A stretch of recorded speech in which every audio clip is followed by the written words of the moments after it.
नमस्कार साथियों व प्यारे विद्यार्थियों।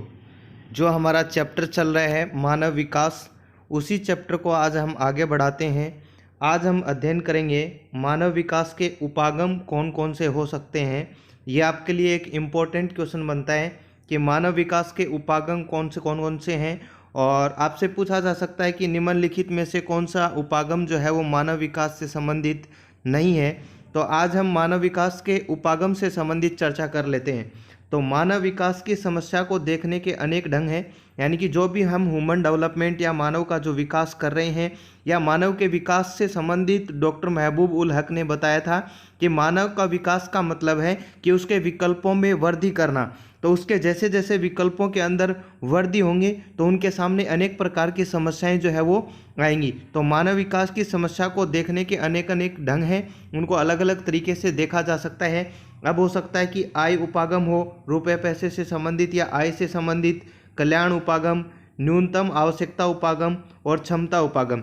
ये जो है ये मानव विकास के उपागम हैं। एक एक करके विस्तार पूर्वक जो है वो हम इनके उपागमों को देख लेते हैं। सबसे पहला उपागम है आय उपागम। आय उपागम हमें कहता है कि ये मानव विकास के सबसे पुराने उपागमों में से एक है। अगर पूछ लिया जाए मानव विकास का सबसे पुराना उपागम कौन सा है तो आय उपागम है। इसमें मानव विकास को आय के साथ जोड़ करके देखा जाता है कि मानव की जो आय है वो किस आधार पे हो रही है, उस आय के साथ मानव विकास को जोड़ करके आपस में देखा जाता है। यह विचार आय का स्तर किसी व्यक्ति द्वारा भोगी जा रही स्वतंत्रता के स्तर को परिलक्षित करता है। यानी कि ये जो विचार ये है कि आय का स्तर, किसी भी व्यक्ति का विचार जो है वो क्या है या उसके आय का स्तर क्या है और वो किस प्रकार से स्वतंत्रता को जो है वो परिलक्षित करता है, किस प्रकार से अपने विचारों के अंदर वो स्वतंत्र है। आय का स्तर ऊंचा होने पर मानव विकास का स्तर भी क्या होगा, ऊंचा होगा। यानी कि व्यक्ति की जैसे जैसे आय बढ़ेगी तो उसका विकास का स्तर यानी कि वो डेवलपमेंट भी बहुत तेज गति से करेगा और उसका विकास भी बहुत जो है वो तेज गति से होगा। उसके बाद में है कल्याण उपागम। कल्याण उपागम की जब हम बात करते हैं तो यह उपागम मानव के लाभार्थी अथवा विकासात्मक गतिविधियों के लक्ष्य के रूप में देखा जा सकता है। यानी कि मानव किस प्रकार से लाभ प्राप्त किया है और किस प्रकार से वो अपनी विकास की गतिविधियों को एक लक्ष्य की ओर लेके जा रहा है। विकास का मतलब है कि वो धीरे धीरे किस प्रकार से अपने विकल्पों के अंदर वृद्धि कर रहा है। उस विकल्पों की वृद्धि को आप किस प्रकार से जो है वो जोड़ के देख सकते हैं, वो कल्याण उपागम के अंतर्गत आता है। यह उपागम शिक्षा, स्वास्थ्य, सामाजिक सुरक्षा, सुख साधनों पर उच्च स्तर सरकारी व्यय का तर्क देता है।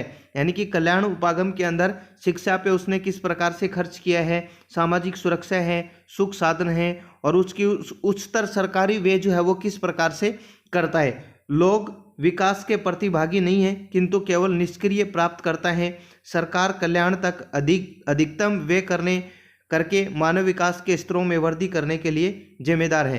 यानी कि सरकार जो है उनसे संबंधित जो भी कल्याणपरक उपागम जो चलाया गया है, कल्याण से संबंधित जो भी योजनाएं हैं, सरकार जो है वो उसके अंदर अधिकतम वृद्धि करती है ताकि जो है मानव विकास का स्तर को जो है वो ऊंचा उठाया जा सके। उसके बाद में है न्यूनतम आवश्यकता उपागम। अब व्यक्ति की कोई ना कोई जो है वो न्यूनतम आवश्यकता उपागम है या व्यक्ति की कोई ना कोई आवश्यकताएं होती हैं।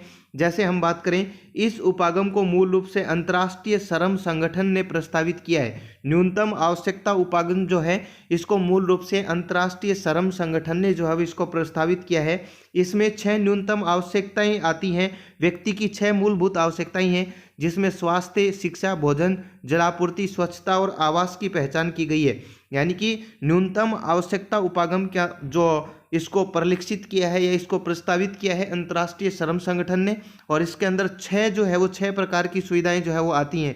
स्वास्थ्य है, शिक्षा है, भोजन है, जलापूर्ति है, स्वच्छता है और आवास। ये जो आवश्यकताएं हैं वो व्यक्ति के न्यूनतम आवश्यकता उपागम के अंतर्गत आती हैं। इसमें मानव के विकल्पों के प्रश्न को उपेक्षित की गई है। परिभाषा वर्गों के मूलभूत आवश्यकता की व्यवस्था पर जोर दिया गया है।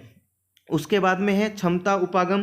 क्षमता उपागम के अंदर है कि इस उपागम के संबंध को जो है वो प्रोफेसर अमर्त्य सेन है। यानी कि क्षमता उपागम जो है वो किसने दिया है, प्रोफेसर अमर्त्य सेन है। और संसाधनों तक पहुंच के क्षेत्रों में मानव क्षमताओं का निर्माण बढ़ते मानव विकास की कुंजी है। यानी कि जैसे संसाधनों तक व्यक्ति पहुंचेगा और वैसे वैसे मानव की जो क्षमताएं हैं वो धीरे धीरे बढ़ेंगी तो उसका विकास जो है वो होगा। उसके बाद में मानव विकास का मापन जो है वो किस आधार पे किया जाता है वो देख लेते हैं। तो मानव विकास सूचकांक, जिसको आप बोलते हैं HDI, ह्यूमन डेवलपमेंट इंडेक्स, स्वास्थ्य, शिक्षा और संसाधनों तक पहुंच, ये इंपॉर्टेंट बात बनती है कि आपका मानव विकास का मापन जो है वो किस आधार पे किया जा सकता है। एक स्वास्थ्य के आधार पे, शिक्षा के आधार पे और संसाधनों के पहुंच के आधार पर। इन तीन आधारों पर जो है वो मानव विकास का मापन किया जा सकता है, जिसको आप ह्यूमन डेवलपमेंट इंडेक्स बोलते हैं। जैसे प्रमुख क्षेत्रों में निष्पादन के आधार पर देशों को क्रम तैयार किया गया है, यानी कि स्वास्थ्य के आधार पे, शिक्षा के आधार पे और संसाधनों के आधार पे अलग अलग देशों का एक क्रम जो है वो तैयार किया गया है, जिसमें ये क्रम जो होता है वो 0 से लेकर के 1 के बीच में होता है। यानी कि इसका जो क्रम होता है वो 0 से लेकर के 1 के बीच में होता है। जो देश मानव विकास में महत्वपूर्ण सूचकों में अपने रिकॉर्ड से प्राप्त करता है, यानी कि उसमें स्वास्थ्य का स्तर कैसा है, शिक्षा का स्तर कैसा है, संसाधनों तक पहुंच कैसी है, इस आधार पे उनको एक 0 से लेकर के 1 के बीच में एक क्रम निर्धारित किया जाता है। उस क्रम के अंदर वो देश कहां तक पहुंचा है, इस आधार पे हम HDI जो है वो काउंट करते हैं। स्कोर 1 के जितना निकट होता है, मानव विकास का स्तर उतना ही अधिक होता है। यानी कि उसके मानव विकास का स्तर जो है वो किस आधार पे तय करेंगे कि उसके एक नंबर, जो 1 नंबर है, इसके कितने नज़दीक है, उस नज़दीक के आधार पे हम बता सकते हैं कि उसका मानव विकास सूचकांक किस श्रेणी का सूचकांक है। इस प्रकार 0.983 का स्कोर जो है वो अति उच्च स्तर का होता है, जबकि 0.268 मानव विकास का अत्यंत निम्न स्तर का माना जाता है। अब इसमें 1990 के अंदर प्रतिवर्ष संयुक्त राष्ट्र विकास कार्यक्रम UNDP, ये अब की बार जो है वो फुल फॉर्म पूछी गई थी UNDP की। UNDP की फुल फॉर्म क्या होगी? संयुक्त राष्ट्र विकास कार्यक्रम, यूनाइटेड नेशन डेवलपमेंट प्रोग्राम, मानव विकास प्रतिवेदन प्रकाशित कर रहा है। यानी कि कब से प्रकाशित किया जा रहा है? 1990 से जो है वो रेगुलर प्रकाशित किया जा रहा है। हर वर्ष जो है वो मानव विकास सूचकांक जो है वो प्रदर्शित किया जाता है। उसके बाद में है अति उच्च। अगर मानव विकास का स्तर है तो इसका मतलब है कि उसका जो स्तर है या उसका जो लेवल है 0.800 से ऊपर है। अगर उच्च है तो उसका जो लेवल है 0.701 से 0.799 के बीच में है। उसके बाद में अगर माध्यम मानव विकास सूचकांक है तो 0.550 से 0.700 के बीच में है।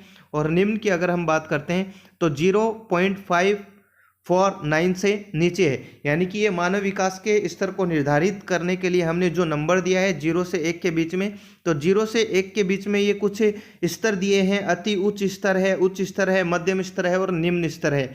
तो इस आधार पे हम किसी देश का मानव विकास सूचकांक जो है वो बता सकते हैं। अब सर्वोच्च मूल्य के जो मानव विकास सूचकांक वाले जो देश हैं वो किस प्रकार से हैं? तो सबसे ज़्यादा जो मानव विकास सूचकांक है वो नॉर्वे का है। नॉर्वे के बाद में स्विट्जरलैंड का है। उसके बाद में Australia, Ireland, Germany, Iceland, Hong Kong, Sweden, Singapore और नीदरलैंड।